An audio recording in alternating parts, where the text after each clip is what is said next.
साबुदाणा वडा म्हटलं की लहानांपासून मोठ्यांपर्यंत सगळ्यांच्याच आवडीचा असा हा प्रकार आहे। अतिशय क्रिस्पी बाहेरून आणि आतून एकदम सॉफ्ट असे मस्त साबुदाणा वडे तयार होतात। तर ते कसे करायचे ते आपण आज बघणार आहोत। तर hello friends, welcome to my channel Prakam creations and recipes.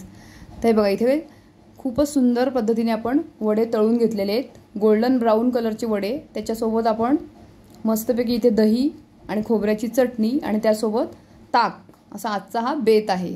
ते कसे करायचे ते आपण बघूया। तर इथे मी खोबरं घेतलेले आहे, ओलं खोबरं आपल्याला इथे वापरायचं आहे। त्याच्यात आपण जिरे टाकलेत अर्धा चमचा, त्यानंतर मीठ घालायचे चवीनुसार, त्यानंतर आपल्याला तिखट आणि आपण जर आपल्या चवीप्रमाणे तिखट घालायचं आहे की तुम्हाला किती तिखट हवंय। थोडीशी कोथिंबीर घातली इथे चिरलेली, इथे 2 मी हिरव्या मिरच्या घेतलेल्या आहेत। त्यानंतर लिंबाचा रस पिळायचा आहे, अर्ध्या लिंबाचा रस इथे पिळून घ्यायचा आहे। त्यानंतर आपण चवीनुसार याच्यात साखर सुद्धा टाकली होती। तर ही मिक्सरच्या भांड्यामध्ये आपण मस्त चटणी वाटून घेतलेली आहे। आणि इथे जर तुम्हाला आवडत असेल तर तुम्ही याला फोडणी सुद्धा देऊ शकता, आणि ह्यातलं जर तुम्ही काही खात नसाल तर ते तुम्ही स्किप करू शकता उपवासासाठी। तर इथे आपण साबुदाणा घेतलेला आहे भिजवायला। तर इथे मी 3.5 वाट्या साबुदाणा घेतला होता, साधारण हा अर्धा किलो साबुदाणा आहे। तर रात्रीच पाण्यामध्ये आपण भिजत घालायचं आहे। त्यानंतर इथे बघा भिजून हा साबुदाणा तयार झालेला आहे, किती सुंदर फुलून आला आहे साबुदाणा असा, आणि अगदी मोकळा पण झालेला आहे। त्यानंतर अर्धा किलो बटाटे घेतलेले उकडून, त्याला आपण एका मोठ्या पातेल्या परातीमध्ये काढून घेतले आणि इथे कुस्करून घ्यायचे आहेत बटाटे। त्यामध्ये आपण घातले जिरे, 1 चमचा मी इथे जिरे घातलेत। त्यानंतर मिरची आपण आपल्या आवडीनुसार घालायची आहे, कमी किंवा जास्त करू शकता।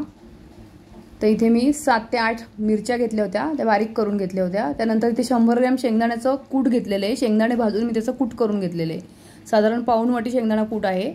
मीठ चवीनुसार आपण वापरायचं आहे, चवीनुसार मीठ टाकून घेतले। त्यानंतर आपल्याला याच्यामध्ये घालायचं आहे कोथिंबीर, भरपूर बारीक चिरलेली कोथिंबीर घालायची आपण, त्याच्याने खूपच छान लागते चव। जर इथे तुम्ही कोथिंबीर वगैरे वापरत नसाल तर तुम्ही ते स्किप केलं तरी चालेल। त्यानंतर आपण इथे हा भिजवलेला जो साबुदाणा होता तो त्याच्यामध्ये मिक्स करून घ्यायचा आहे आणि व्यवस्थित आपण हाताने ते एकत्र करून घ्यायचं आहे हे पीठ। तर फ्रेंड्स, तुम्हाला माझी रेसिपी कशी वाटते, तुम्हाला माझ्या रेसिपी आवडतात का, तर तुम्ही मला नक्की कमेंट करून कळवा। आणि माझ्या चॅनलला लाईक, शेअर आणि सबस्क्राईब करायला विसरू नका। तर बघा इथे आपण सगळं व्यवस्थित राहिलेला साबुदाणा आहे तो पण आपण ह्याच्यात मिक्स करून घेणार आहोत। थोडा थोडा टाकून घेतला आहे आणि व्यवस्थित हे आपण मिक्स करून घ्यायचं आहे। आणि हे व्यवस्थित मिश्रण तयार झालं, एकजीव करून घ्यायचं आहे। त्याला खूप हाताने क्रश करून दाबायचं नाही आहे, हलक्या हाताने असं वरच्यावर आपण हे मिक्स करायचं। त्यानंतर गोळा करून बघायचा आहे होतो की नाही।